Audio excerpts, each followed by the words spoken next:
Next curve. Hey everyone, this is Leonard Lee, Executive Analyst at Next Curve, and welcome to this episode of Next Curve's Rethink Podcast. And this is a really special episode because I have Disruptive Gene here, and most of you will know him as the most disruptive analyst in the entire... One of the most disruptive. No, come on, man. Have you met John Strapp? No. Okay, you're worse than him? He's disruptive. Oh, yeah, okay. Yeah. He's worse than you? I mean, well, Not worse. not worse. Different. you mean he's better than you? So he goes in with a Viking hatchet, and I much prefer a smile and a stiletto dagger. Okay. Things like precision disruption, Precision disruption. As opposed to wanton. as opposed to nuclear kind of annihilation. Nuclear. Mutual annihilation. Okay. There's a few of us who like to throw rocks at things. Oh, okay. All right. Well, throwing rocks is not entirely a bad thing. And of course, we have Andrew Collinson here. And these two gentlemen make up the Unthinkable. Absolutely.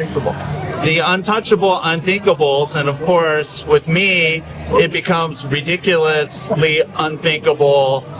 Right? Impossible. Huh? Impossible. Yeah, impossible. We'll welcome you into the unthinkable, tent. You're very welcome to join us. And welcome to London as well. Yeah, welcome. Yeah, cheers. Cheers to that. Cheers to that. We're here on a Sunday afternoon in a proper rock and metal pub in Camden. Yes, and for many of you who have been following Dean for years, you probably don't know that he is a metalhead. Yes, a proper. Sometimes, yeah. I don't know. I mean, why are we here? It's because of you. Well, no, it's because of you two with the guitars. So you've got your guitars down there. Yeah, and hey, Andrew is a luthier. Indeed, I am, yes. Yeah, which is amazing. He's also a accomplished guitar player. Allegedly. Yeah, well, who hasn't practiced in long enough or in quite some time, so he's lost his callus. We're going to give it a go tonight then. Yeah, we will. But we're not here to talk about how unthinkable and ridiculous we are and about our guitar playing and our guitar making. We're here to talk about network APIs and spectrum policy and God knows what, but it has to do something with You really want to talk about that? telco, right? Sunday evening over Yeah. here. Yeah. Yeah, So I came know. down to false pretenses. Yeah, I know. It is kind of ridiculous. But then we did say this. I mean, this is partially unthinkable and Indeed it is, kind of yeah. ridiculous, right? So go ahead. I mean, what do you want to know? Well, on Tuesday we're going to be hanging out with the folks at Ericsson, and you guys recently did some work. Yeah,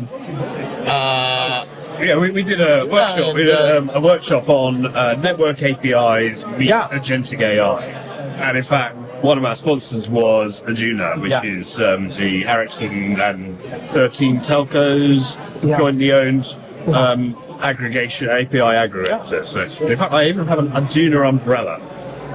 Yeah, let's see it. Where is it? It's in my jacket pocket.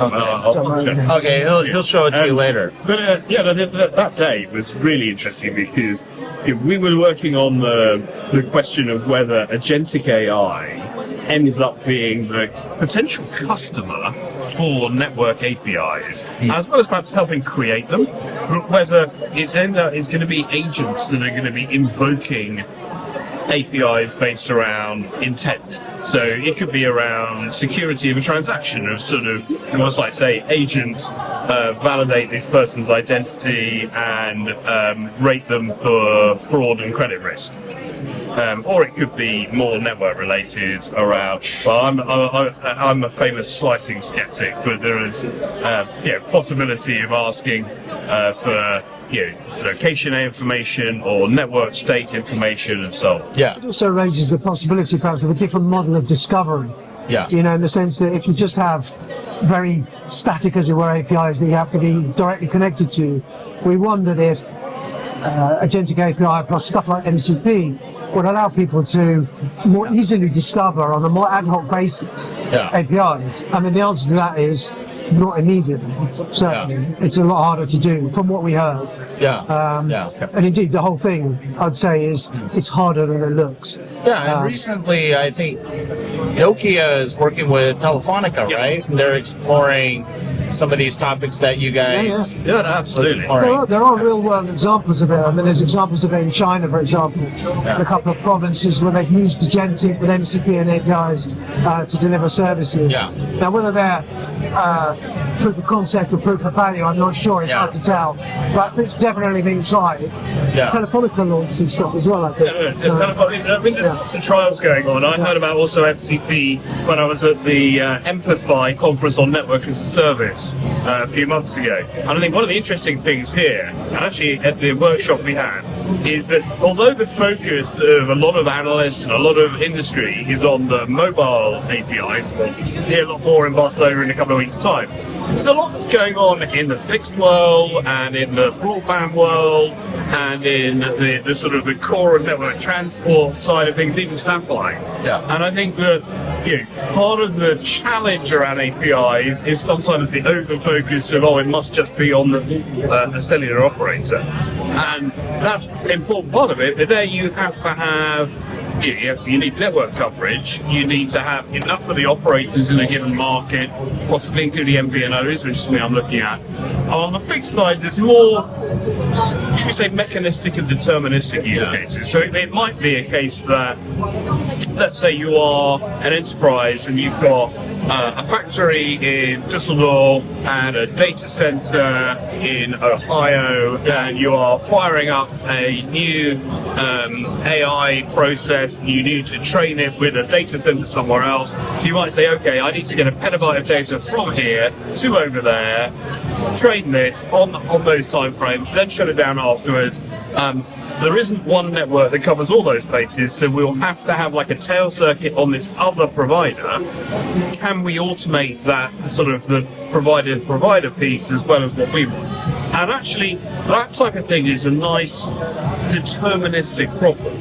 Whereas, we're like two brick walls from the outside here, and so if we wanted to do real-time uplink of this audio, we would have to think, well, is there decent enough network coverage, enough capacity, all the rest of it? And there's a bunch of physical world, non-deterministic problems. Anyway, let's cut off that. That's good insight. So this is all that.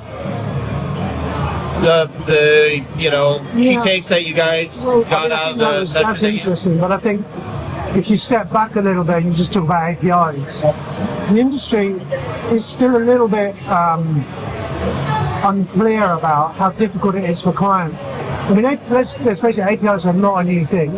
APIs on their own are not necessarily that hugely inspiring or important. The ones that are being exposed can do useful stuff. But one of the things we've been looking at is, well, actually just how complicated it is for a client to actually implement this. But they've already implemented a whole bunch of other things.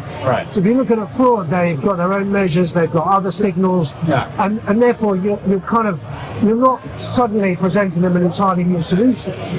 You're presenting them a part solution to a problem they've already been dealing with for many, many years.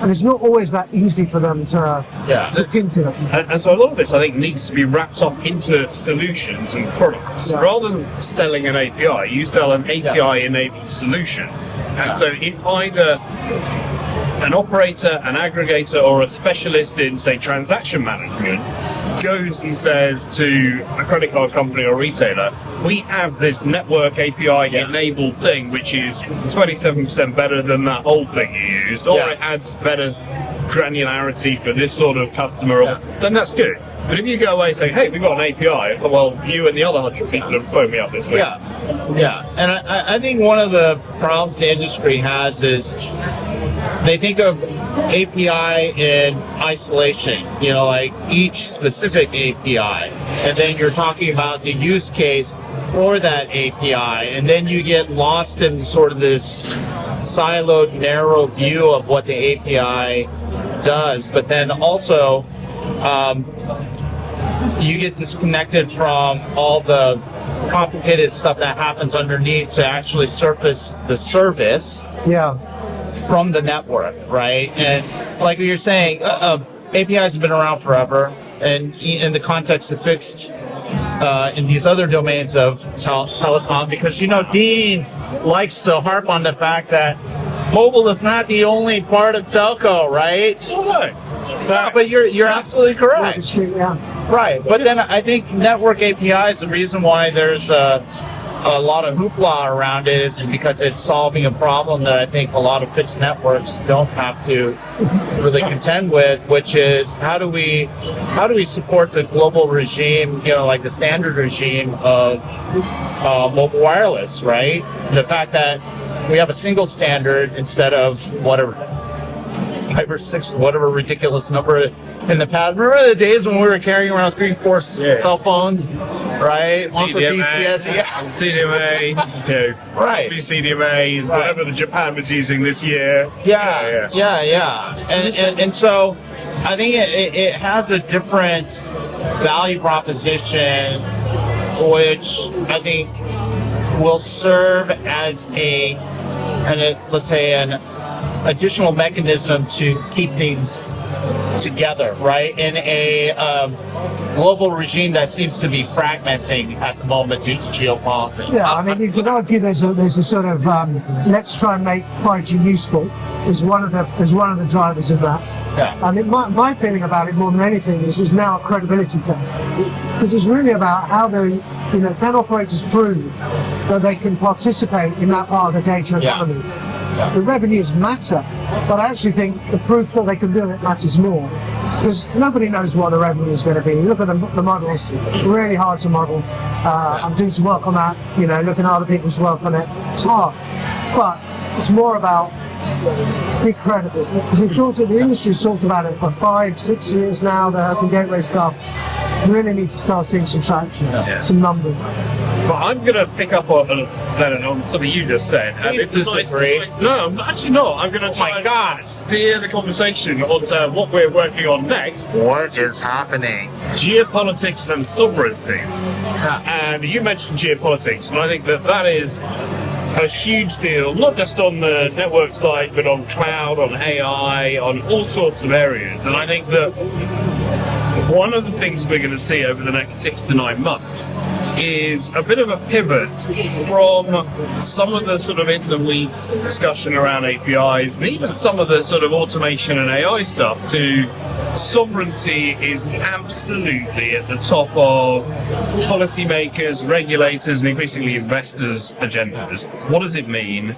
And how does it affect the rest of what we're doing in the industry? Because there's so many touch points, and we've started looking into that. Yeah, it's really complex. And the challenge is when you talk about sovereign XYZ, when you're looking at a regulatory regime that you need to transverse in order to get to a global scale that we've enjoyed with 5G, arguably 4G sort of, but I think that is the problem to be solved.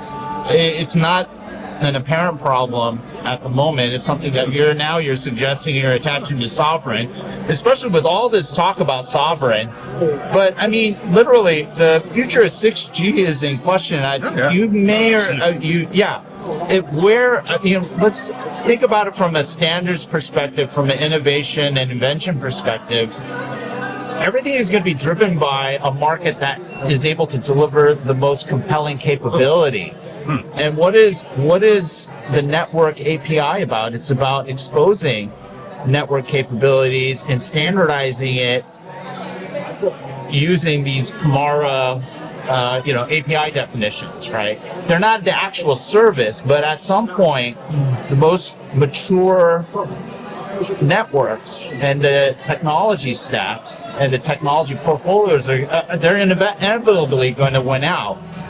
Whether it's through the 3GPP process, or we're looking at a bifurcated or even fragmented future. I mean, basically going backwards, right? I mean, I don't know what you guys think, but I mean, you could argue that there have been niche versions of the cellular standards, even when we've had what we thought was GSM, there was GSMR for railways, for example, or the special versions of 5G that get used in defence and public safety. 5G AA. There's, for rail, there's a thing called FRMCS, although, as I heard from a conference last week, someone said there's no G in FRMCS, so whether it's 5G or 6G standard, that was sort of someone at Nokia. I thought I'll attribute that. Great. I think it might be Neil Connolly. I need to double check his name, but I was like, that's a great line. To pick up sovereignty, one of the things we've kind of been talking about a lot is sovereignty is being sold as an absolute, as a binary solution. So here's a sovereign solution. The reality of sovereignty is like equality. It's like, how tall are you, or how strong is this beer? Because it's almost impossible for most countries and most regions to have a truly sovereign solution of any sort in a connected world. Because it's like a paradox. It's connected. How can you be sovereign? So how sovereign are you? It's connected and layered. So if you think about, say, 6G, you've got certain things. For example, we're expecting 6G to be AI native, whatever that means. I'm writing a report on what that actually means. But what you're finding is that the AI regulation is itself regionalized. So there's very different sets of policies in the US and EU and UK and Japan and China. So everyone who's positioning AI as a core enabler of 6G is immediately bringing up that fragmentation issue. But then you have things like even something sort of relatively minor. For example, cellular networks need to have ultra-precise timing signals for synchronization of the base stations, so they don't interfere with each other. And at the moment, that timing synchronization is delivered by GPS in a lot of cases. But GPS is both US-owned and increasingly becoming liable for jamming and spoofing. So you've now got countries developing their own timing network and timing solutions. So you end up with the fundamental building blocks, whether it's timing, whether it's AI, whether it's semiconductors, whether it's the memory, the whole supply chain, is itself becoming sovereign in its own way. And so inevitably 6G, which is the amalgam of all of that, is going to be driven. I think you're absolutely, that's an interesting point. Your point about layers. And the challenge probably with 6G is how to hold the ship together, right? And then, but see, that's where one of the, I know you guys had a lot of conversations with the Aduna SMI. That's one of the potential essential functions that the Aduna exchange can play, is to hold at least a few of the layers together, or at least provide a mechanism for things down, let's say at maybe a layer 3, 4, and then maybe 5 together, and then the rest of it, it's a spaghetti mess anyways, right? But maybe trying to at least provide that mechanism, a cohesive mechanism. In the absence of that, I think things can unravel pretty quickly. Because, if everyone's, to the point you made, Andrew, if everyone's going sovereign, that means everyone kind of has a different definition of the policies associated with the stack. No, it's now transcending what we're used to with what the 3GPP project has done. But even also at the API level. So last year, actually, the event we're going to on Tuesday, the Ericsson event, I asked a question which caused a fair amount of consternation. I was like, well, is Aduna, which is an aggregator of APIs of different operators, can you aggregate APIs from networks based on Chinese vendors? And can you aggregate, and if you're a US developer, can you invoke those APIs, presumably while sending data to them on those networks? And I've had a few answers, but I'm not 100% sure that anyone's really bottomed that out. Would you really think Aduna would hold 6G together? To me, there are so many other questions. Not entirely. Just certain it'll because to your point, it's all based on governance and being able to foster trust within the network of participants, the operators, and then being able to, dynamically and scalably administer the compliance. And so if you're talking about all these different sovereign regimes that you have to kind of orchestrate across, like let's say there's a particular workload or a request that comes through, how do you secure it? How do you ensure compliance? How do you ensure that it's trustworthy and that consent is governance. It is enforced. It's governance and consent, and I think this is part of the value that the aggregators is both the part of the value and part of the problem. Is that consent layer is it's really hard, and then it's also that layer that's completely thankless and nobody wants to really do because it's so complex. And then when we consider how fluid the geopolitical situation is and how fluid the sovereign XYZ conversation is, I mean, how do you intercept any of this stuff? I mean, it's like a thankless job. XYZ, sovereign alphabet in this country, mate. None of this C nonsense. Remember where you are. Okay, forgive me. That was brilliant. No, it's really interesting. Big precision disruption. Yeah, I know. Not nuclear. No. Precision. He's just putting me in my place. That's all he's doing right now. Just ignore him. But hey, gentlemen, it's really great hanging out with you. Thank you so much for coming out and keeping me company. Nah, Great pleasure. it's been Thank good. you. Thanks your round next as well. Yeah. I'm sorry? It's your round of drinks next as well. Oh, yeah, okay. You didn't hear that, by the way. Well, this is water. Yellow, Yeah, that's why it says foamy water. That's why it says Camden Brewery. Yeah, that's why it says beer. Tea, Leonard. Yeah. So cheers, mate. gentlemen. Nice out, man. Yeah. Early, man. And to the audience who bothered to listen in, number one, on behalf of NextCurve, I really have to thank both of you. I follow the work that you both do, and I really appreciate it. And I think the audience will appreciate what we just had in terms of an exchange.